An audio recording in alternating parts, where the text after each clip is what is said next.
Eggwanga Uganda lyazimbibwa ku musingi gwa Katonda, kyova olaba nti tugamba nti ku lwa Katonda n'ensi yange. Nazzikuno ebyobufuzi bya Uganda byatambuliranga mu Bwakabaka era nga amabendobendo ag'enjawulo galina Obwakabaka bwago omwali Buganda, Bunyoro, Tooro, Busoga, Ankole n'amalala mangi nnyo.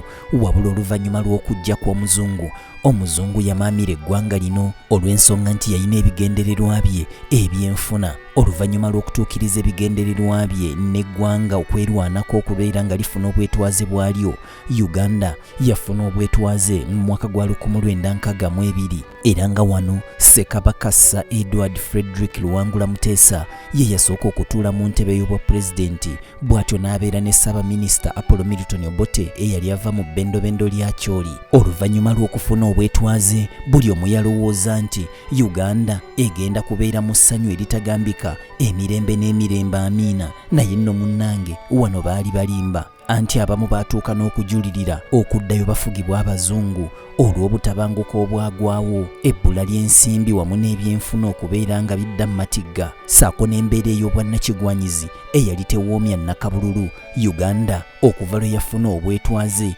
ezzeetaagulwataagulwa obubinja bw'abayeekera obw'enjawulo obwagala okutuula mu bukulembeze bw'eggwanga, wano ng'obumu buzze nga bweyubula nga buva mu linnya eddala nga bugenda mu linnya eddala. Waliwo akabinja aka Allied Democratic Forces ADF, former Uganda National Army, kano ng'ekeeyubula ne kafuuka Front for National Salvation.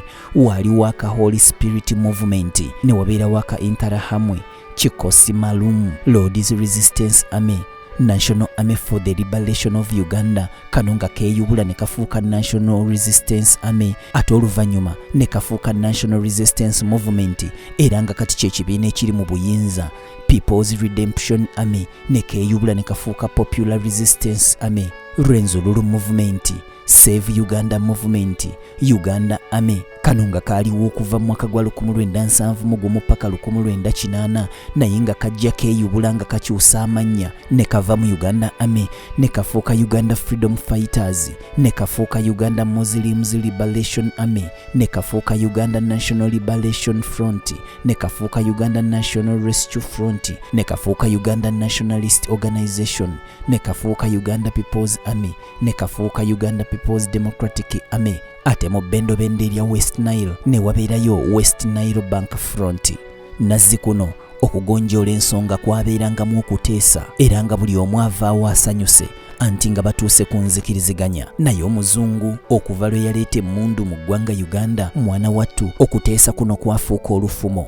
Njagala mujjukira omwaka gwa 1962 nga Uganda efuna obwetwaze, awo essanyu we lyakoma, anti Ssekabaka Muteesa ye mukulembeze yekka eyatuula mu ntebe y'obukulembeze bw'eggwanga Uganda nga tewaliwo kulwana na mmundu. Kyokka Obote olw'obwannakigwanyizi bw'atyo yakwata emmundu n'afubutula Muteesa. Naye nga bwe kiri nti ky'okola banno toyagala bakikkole ng'omubbi bamubbye, Amiini yakwata emmundu n'atwala Obote emisinde.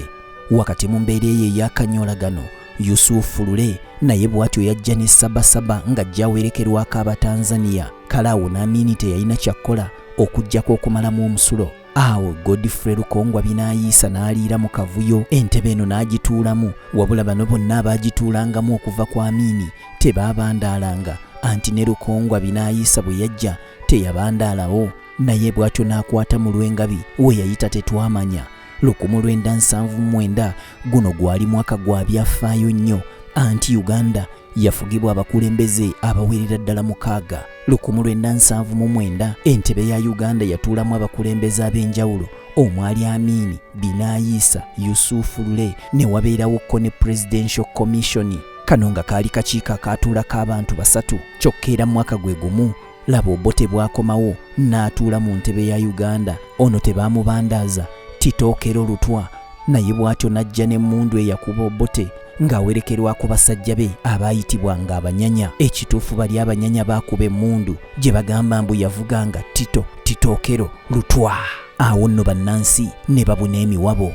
Wakati mu mbeera eyo ey'okuluma obujiji, Yoweri Kaguta Museveni yatandika ku kaweefube w'okununula eggwanga Uganda mu mwaka gwa 1981, bw'atyo n'ayingira ensiko era wano Ssaabasajja Kabaka wa Buganda Ronald Muwenda Mutebi we yamwegattirako olutalo ne balulinnya ku nfeete. Kale nno nga ke kalembereza koolaba essaawa eno. Naye okuva mu mwaka gwa 1986 nga Museveni atudde mu ntebe era wabaddengawo obubinja bw'abayeekera obuzze nga bumutigomya nga nabwo entebe eno bujaagala weewaawo yagibusuuza. Okulwanagana okw'amaanyi kwabeera nnyo mu mambuka g'eggwanga Uganda ssaako n'obuvanjuba bw'eggwanga mu bbendobendo lya Busoga, naye nga bwe kiri nti ekiri atabaala kye kiri anaatudde entende. Amasekkati ga Uganda ssaako n'obugwanjuba nabyo byakosebwa. Akabinja kakulemberwa nga Joseph Kony Mawale oluvannyuma lw'okugobwa mu mambuka ga Uganda nga kaganye okuteesa ne gavumenti bwe katyo kaddukira Sudaani. Oyo Lakwera ne Holy Spirit ye naye bw'atyo Balax ye Magamaga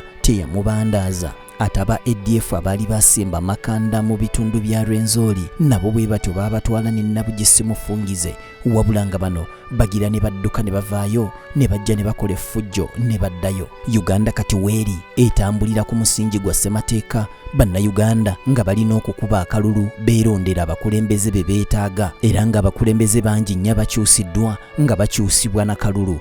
Weewaawo Pulezidenti Museveni buli mwaka bannayuganda bamuyiira obululu ne bamuzza mu ntebe.